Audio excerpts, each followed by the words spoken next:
This is Bangladesh Betar Mymensingh. Welcome all of you listeners out there to your favorite English learning program, Tune to Learn, on 92.0 FM. I'm your host, Kaji Shoid, and with me today there are two learners in the studio once again, Momi and Mehdi. শ্রোতা বন্ধুরা, আমরা এর আগের পর্বে আলোচনা করছিলাম how to practice speaking at home beyond the classrooms. ক্লাসরুমের বাইরে বাসায় বসে একা একা কিভাবে ইংরেজিটা প্র্যাকটিস করব। আমাদের সেদিনকার পার্টিসিপেন্টস ছিল মৌমি এবং মেহেদি। তাদের কাছ থেকে আমরা শুনেছি তারা কিভাবে সেটি প্র্যাকটিস করে। তারা বলছিল বাসায় রেকর্ড করবার মাধ্যমে পত্রিকা থেকে শব্দ সংগ্রহ করে ভোকাবুলারি এনরিচ করা, এরপর শ্যাডোয়িং প্র্যাকটিস করা, শুনে শুনে ঠিক ওরকম করে বলা, এমনি করে নানান রকমের পথ বাতলে দিচ্ছিল কিভাবে ইংরেজিকে বাসায় একা একাই প্র্যাকটিস করে করে উন্নতি ঘটানো সম্ভব। যে কোনোভাবেই তো ইংরেজিটাকে উন্নতি নিশ্চিত করতেই হবে। হতে পারে আমার একজন পার্টনার আছে প্র্যাকটিস করবার জন্য, সেটি খুবই ভালো। আবার হতে পারে আমার কোনো পার্টনার নেই প্র্যাকটিস করার মতো। সেই ক্ষেত্রেও আমার জার্নিটা যে থেমে থাকবে না, there are plenty of ways to improve, সেই ব্যাপারটি নিয়ে কথা হচ্ছিল এর আগের ক্লাসে। এবং আমরা বলতে ভুলে গিয়েছিলাম আরেকটি উপায়, সেটি হচ্ছে যে গুগল প্লে স্টোর থেকে আপনি অনেক অ্যাপ ডাউনলোড করে নিতে পারেন। তার মধ্যে একটির কথা আমার মনে পড়ছে, open talk. I am sure there are many others like this, যেগুলোর মাধ্যমে কল করে পৃথিবীর বিভিন্ন প্রান্তে থাকা অন্যান্য লার্নিংয়ের ইন্টারেস্টেড মানুষদের সঙ্গে যোগাযোগ করে কথাবার্তা প্র্যাকটিস করা যায়। কিংবা অনেকেই কল দিচ্ছে সেই অ্যাপে, আপনি সেটা রিসিভ করে ওদের সাথে কথা বলতে পারেন। এভাবেও দৈনিক পার্টনারের সাথে ইংরেজি কনভারসেশন করবার যে চাহিদা, সেটি কিন্তু আমরা পূরণ করে ফেলতে পারি এভাবে বিভিন্ন অ্যাপের মাধ্যমেও। তবে সেটি সবার যে ভালো লাগবে তা নয়। মনে রাখবো ওই যে রিহার্সিং অ্যান্ড প্র্যাকটিসিং, সেটি করা যায় আমার মোবাইল ফোন থেকেও। আমি আমার রেকর্ডারে রেকর্ড করে নিতে পারি কিছু কথা, এবং সেগুলো শুনে পরে দেখতে পারি কী কী ভুল করলাম, এবং সেইভাবেই আমরা উন্নতি বিধান করতে পারি। আজকের পর্বে বন্ধুরা আমরা কথা বলবো বিভিন্ন ধরনের ভুলের গল্প নিয়ে। আমরা যারা খুব ভালো জানিও কিংবা মোটামুটি জানি, তারাও বলতে গিয়ে নানান সময়ে বিভিন্ন রকমের ভুল করে ফেলি। এগুলোকে আমরা বলতে পারি common mistakes in our everyday speaking. Mehedi, তোমার তো মনে পড়ে নিশ্চয়ই যে ছোটোবেলায় আমরা শিখেছিলাম এই WH ওয়ার্ডগুলো, যেমন হোয়াট, হোয়েন, কিন্তু এখন আমরা জানি এগুলোকে what, when, what time, why, এগুলো উচ্চারণ করতে হয় ওয়্যার। বন্ধুরা খেয়াল করুন, আমরা যেন হয়ার না বলি, ওয়্যার বলি, হোয়াট কিন্তু হোয়াট নয়। উচ্চারণের এই সাধারণ ব্যাপারটি আমরা খেয়াল রাখব। এছাড়াও তোমার নিশ্চয়ই মনে আছে মেহেদি যে প্রেজেন্ট পারফেক্ট বলতে গিয়ে যেমন অনেক দেশ ভ্রমণ করেছি, বেশ কয়েকটি বিখ্যাত জায়গায় গিয়েছি। যেমন গত বছর আমি বেশ কয়েকটি বিখ্যাত জায়গায় গিয়েছি বাংলাদেশের। এটি আমরা অনেকেই বলে বসি, I have visited many famous places last year. তোমার কি মনে হয় এই বাক্যটি ঠিক আছে? আমার মনে হয় বাক্যটি ঠিক নেই, এখানে হবে I visited many famous places last year. Exactly. বন্ধুরা খেয়াল করুন, আমরা হুট করেই কিন্তু এরকম বাক্য বলে ফেলি আর আমরা ভাবি বাক্যটি ঠিকই আছে। আপনি যখন এরকম প্রেজেন্ট পারফেক্ট বাক্য বলবেন, আই হ্যাভ ভিজিটেড, তখন কখন ভিজিট করেছেন সেই সময়টি উল্লেখ করবেন না। আপনি কখন সেটি ভিজিট করেছেন সেটি যদি উল্লেখ করেনি, তাহলে বাক্যটি আই হ্যাভ ভিজিটেড নয়, আই ভিজিটেড। এটি খুবই একটি গুরুত্বপূর্ণ ব্যাপার। এছাড়াও প্রেজেন্ট পারফেক্টে আমরা অনেক সময় আমি গিয়েছি, যেমন তুমি কুমিল্লা থেকে এসছো, আমি তো কুমিল্লাতে গিয়েছি অনেকবার, I have been to Comilla many times. কখনোই বলবো না I have gone to Comilla many times. মমি, আমরা অ্যাট ফার্স্ট শব্দটি বলি প্রায়শই যে কোনো বর্ণনার শুরুতে। যেমন আমার 4টি পয়েন্ট আছে, আমি শুরুটাকে বলবার সময় বলছি at first do this one, then do this one. এখন তুমিও কি তাই করো নাকি? না, আমি এরকম করি না, আমি ফার্স্টলি দিয়ে থাকি। কেন ফার্স্টলি দাও? অ্যাট ফার্স্ট কেন দাও না? অ্যাট ফার্স্ট দিলে সমস্যা কি? তুমি শিখেছো যে এইসব ক্ষেত্রে ধারাবাহিকতা বর্ণনায় প্রথমটিতে ফার্স্টলি বলতে হবে, অ্যাট ফার্স্ট বলা যাবে না। কিন্তু তোমার এটি মনে পড়ছে না অ্যাট ফার্স্টটার সমস্যা কি? অ্যাট ফার্স্ট দিলে কি হয়? মেহেদি, তোমার কি মনে পড়ে অ্যাট ফার্স্ট কেন নয়? মানে এই কোনো ধারাবাহিক বর্ণনায়, যেমন আমি একটি বর্ণনা দেব, লিস্টে আছে 5 জনের নাম। প্রথমেই আমি যার নাম ঘোষণা করতে চাই তিনি হচ্ছে হচ্ছেন Mehedi. At first the name I would like to mention is Mehedi. এখানে অ্যাট ফার্স্ট কেন হয় না? শ্রোতা বন্ধুরা খেয়াল করুন, আমরা কথা বলছি এইসব ধারাবাহিক বর্ণনায় ফার্স্টলি বলবো কেন, অ্যাট ফার্স্ট কেন বলবো না?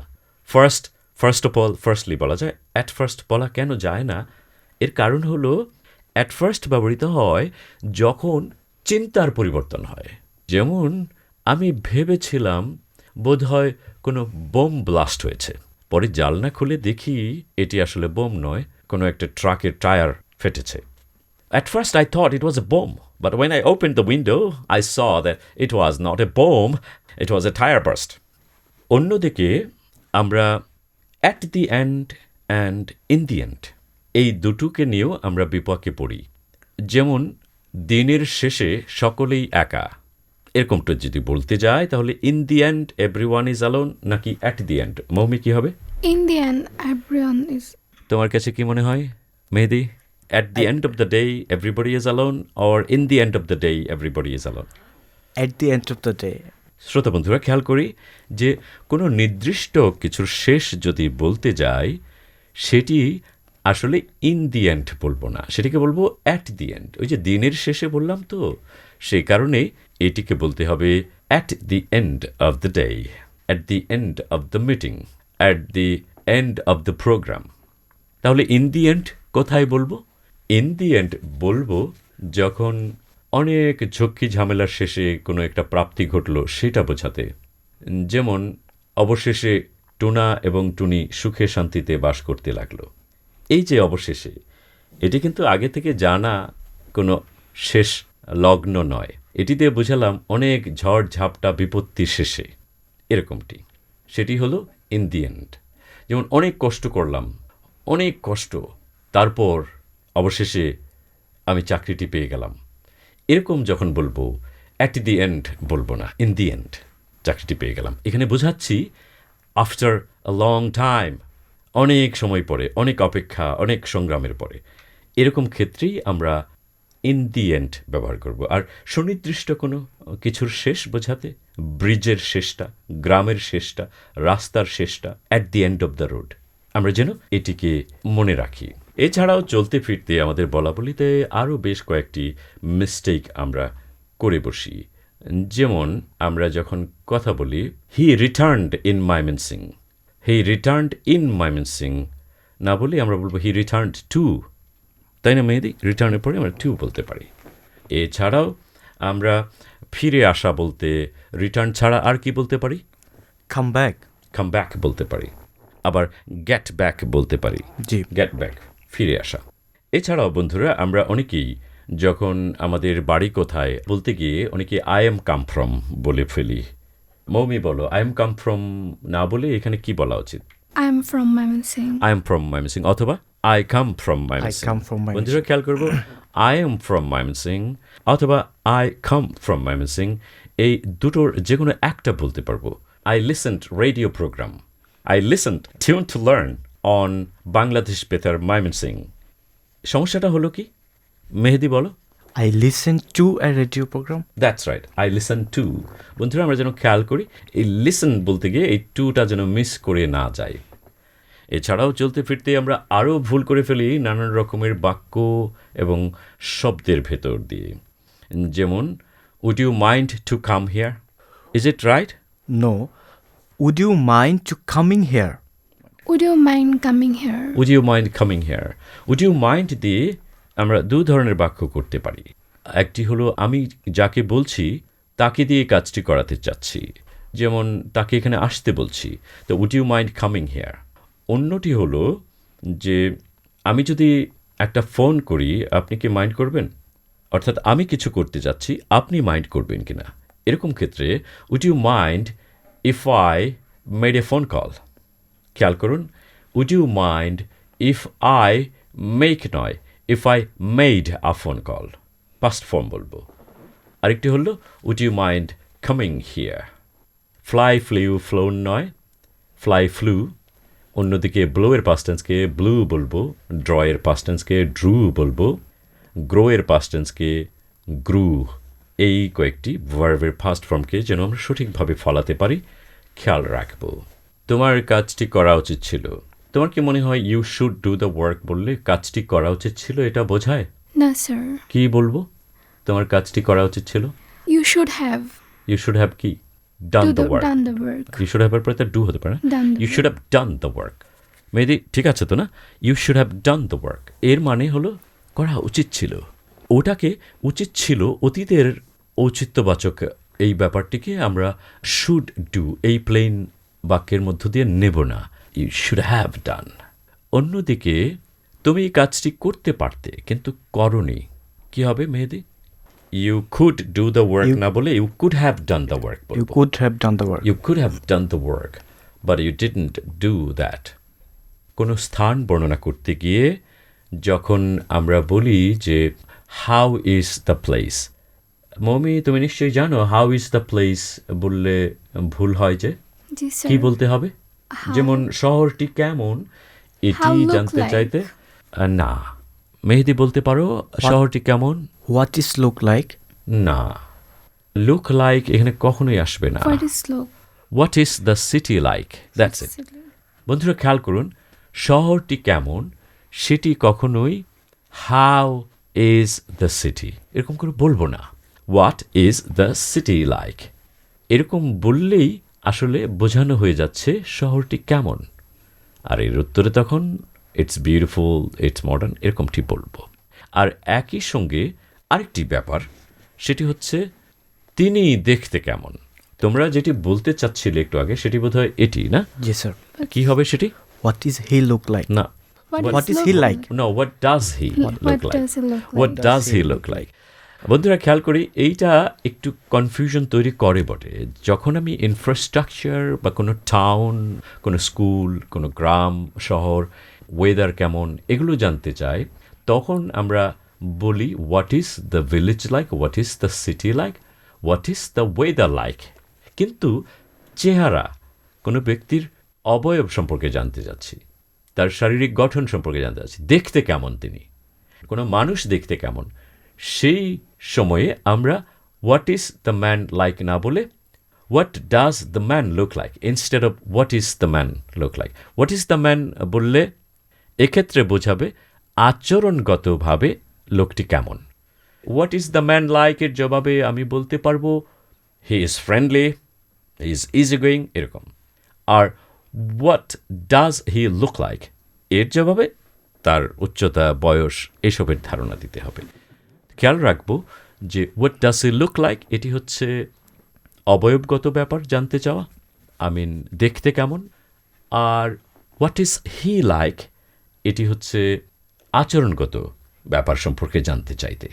What is he like versus what does he look like. What is he like, this is characteristics. What does he look like? This is about appearance. বন্ধুরা আবার খেয়াল করি, অ্যাপিয়ারেন্স জানতে চাইতে, চেহারা জানতে চাইতে what does he look like, অন্যদিকে কারো আচরণগত বৈশিষ্ট্য জানতে চাইতে হোয়াট ইজ হি লাইক। আর ওরকমটি কোনো স্থাপনা, কোনো ইনফ্রাস্ট্রাকচার এ সম্পর্কে জানতে চাইতে, শহর, গ্রাম ইত্যাদি কেমন, সেক্ষেত্রে what is the city like. আরেকটি ভুলের গল্প বলতে চাই, সেটি হলো যে much more better. Like, city life is much more better than country life. Mehdi, can you see the mistake here? দেখো, good এর comparative form হচ্ছে better. বেটার। আর এটার শক্তি বাড়াতে much ব্যবহার করে আমরা বলতে পারি city life is much better than country life. Much better than country life. কিন্তু যখন much more better এটা বলি তখন ভুল হয়ে যাচ্ছে। মাছ আর মোর একসাথে দেওয়া যাবে না। মাছ আর মোর একসাথে দেওয়া যাবে, কিন্তু কম্পারেটিভ ফর্ম তো অলরেডি বেটার হয়ে আছে। বেটার মানে হচ্ছে কম্পারেটিভ ফর্ম, এর সঙ্গে আবার মোর যদি দাও তাহলে ওই কম্পারেটিভকে আবার কম্পারেটিভ করছে, অতিরিক্ত হয়ে যায়। হ্যাঁ, অতিরিক্ত হয়ে যায়, ওটা আননেসেসারি। বুঝতে পারছো? মাচ মোর বেটার বলবো না, মাচ বেটার বলবো। আপনি বলতে পারবেন much more beautiful, much more exciting, I am much more excited than I was yesterday. She is much more beautiful than her sister. You can say it this way. That city is much more dangerous than this city. এরকম, কারণ সেখানে more beautiful, more dangerous, more expensive এভাবে আমরা comparative করি। তার আগে মাছ বসিয়ে দিই। কিন্তু বেটার তো অলরেডি কম্পারেটিভ হয়ে আছে, এখানে তো কোনো মোর ছিল না, মোর লাগে না। নতুন করে যদি আমি মোর better, it be very funny, so let's avoid this use. এছাড়াও অন টাইম না ইন টাইম, এই নিয়ে সংকটে পড়ি আমরা। যেমন কাউকে তুমি আসতে বলছো বিকেল 5টার সময়, এবার সময় মতো এসো, 5টায় মিটিং সময় মতো এসো, বা 4টায় মিটিং সময় মতো এসো। এখন please come on time or come in time. On time. On time. On time. বন্ধুরা খেয়াল করি, অন টাইম যখন বোঝায় তখন আমি বলছি আসলে সুনির্দিষ্ট সময়, মানে ওই যে 5টায় মিটিং তার আগে আসব, মানে ঠিক 5টায় আমি উপস্থিত থাকব, একটু আগে চলে আসব, এরকমটি বোঝাচ্ছি। কিন্তু ইন টাইমটা কখন? ইন টাইম বললে এখানে হয়তো একটু লেট করা যাবে, বা ব্যাপারটা হচ্ছে ওরকম করে একদম ফিক্স করা নেই, ফিক্স টাইম। যেমন 5টায় মিটিং শুরু হবে সময় মতো আসবে এরকম না। যেমন বিকেলে আমরা স্কুল মাঠে বসবো, সময় মতো চলে আসিস। খেয়াল করো, বিকেলে বসবো, সময় মতো চলে আসিস। এখন বিকেল মানে তো এমন নয় যে 3:15 পরে বিকেল শেষ হয়ে যায়, সময়টা ফিক্সড না, তাই না? 4টা, 4:30, 5টা এর মধ্যে এলেই হলো। ডিনার করবো একসাথে সবাই, সময় মতো চলে আসিস, প্লিজ কাম ইন টাইম। কেন ইন টাইম? কারণ ডিনার তো এরকম না যে সন্ধ্যা 7টায় কাটায় বা রাত 8টায় কাটায় ডিনারে বসে যাই। মানে ডিনারের যে সময়, ওই রকম সময়ে আশপাশের সময়ের মধ্যে এলেই হবে। 10 মিনিট 15 মিনিট এদিক ওদিক হলে সমস্যা নেই। তো বন্ধুরা, ইন টাইম যখন বলছি, সময়টি ওরকম করে ফিক্সড নয়, কাটায় নয়, সেটিকে আমরা ইন টাইম বলবো। আর যেটি কাটায় উপস্থিতির বাধ্যবাধকতা আছে, যেমন পরীক্ষার যে সময়সূচি, ইন্টারভিউয়ের যে সময়, কিংবা কোনো মিটিংয়ের যে সময়, সেখানে কিন্তু you have to be present on time, I mean নির্দিষ্ট সময়ের আগে। এটাই হচ্ছে অন টাইম এবং ইন টাইম, এই দুটো প্রয়োগের ভিন্নতা। আরেকটি ভুলের গল্প করে আমরা আজকের অনুষ্ঠানের ইতি টানব, সেটি হচ্ছে যে আমরা প্রেজেন্ট কন্টিনিউয়াস বলে মাঝে মাঝে যে বাক্যটি বোঝাই সেটি ঠিক হয় না। যেমন আমি এই শহরে বাস করছি প্রায় 10 বছর ধরে, ধরুন এমন একটি বাক্য বলবো, I am living in this city for 10 years. এরকম করে আমরা অনেকেই বলে বসি। আমরা যেন এটি না করি। আপনি বেশ কিছুদিন ধরে বাস করছেন, একটা সময়ে বাস করা শুরু করেছেন এবং এখনও বাস করছেন, এমনটি বোঝাতে মেয়েদি কি বলতে পারি, I am living in Mymensingh city for 10 years. এটি তো হয় না, তাহলে কি হয়? I have been living Mymensingh in Mymensingh City for 10 years. for 10 years. বন্ধুরা খেয়াল করুন, what's the difference between I am living in Mymensingh and I have been living in Mymensingh? I am living, এই মুহূর্তে বাস করছি, এখন বাস করছি, এই বাস্তবতার পরিস্ফুটন দিচ্ছে। অন্যদিকে I have been living in Mymensingh for quite some time, for 20 years, for 30 years. এই বেলায় আমি ওই যে অনেক দিন থেকে শুরু করে এখনও চলছে কাজটি, এটা বোঝাচ্ছি। অনেক দিন থেকেই যে কাজটি করছেন, সে কাজটি কখনো আপনি আই এম ডুইং বলবেন না, আই হ্যাভ বিন ডুইং বলবেন। আই এম ডুইং মানে এখন আপনি কি করছেন, I am talking to you, right? That's okay. আমি 30 মিনিট ধরে কথা বলছি, I am talking for 30 minutes. No, কি বলতে হবে? I have been কি talking, I have been talking for 30 minutes. That's the way to say this. বন্ধুরা, আমরা দেখে নিলাম বেশ কয়েকটি কমন মিস্টেকস, যেগুলো আমরা বিভিন্ন সময়ে করে থাকি বলা বলি করতে গিয়ে। আমাদের ইংরেজি বলা বলিতে শুদ্ধতা পরিস্ফুট হয়ে উঠুক, আরও সুন্দর হয়ে উঠুক আমাদের ইংরেজি। প্রতিদিনই আমাদের খাদ্য তালিকায় ইংরেজিকে রাখি, সকালে বিকালে কি সন্ধ্যায় রাতে, এবং যেভাবে আমরা আলোচনা করেছি এই কদিনে, সেরকম করে যার যে পদ্ধতিটি ভালো লাগে সেটিকে অনুসরণ করে প্র্যাকটিস চালিয়ে যাই। মনে রাখবো, it's my English, so I have to improve this with my own pace. So if I find one way difficult, I will follow the other way, but I must not stop practicing until and unless I become really confident enough to be able to speak on a topic fluently, smoothly, spontaneously. শ্রোতা বন্ধুরা, বলতে বলতে আমরা চলে এলাম অনুষ্ঠানের শেষ প্রান্তে। টিউন টু লার্ন নিয়ে আমরা আবার ফিরব অন্য কোনো দিন, অন্য আলোচনায়, আরও শব্দ বাক্য এবং ইংরেজি শেখার নানান স্ট্র্যাটেজি নিয়ে। সে পর্যন্ত সবাই ভালো থাকুন। টিউন টু লার্নে আমাদের সঙ্গে এতক্ষণ থাকবার জন্য আপনাদের সবাইকে জানাই অনেক অনেক ধন্যবাদ।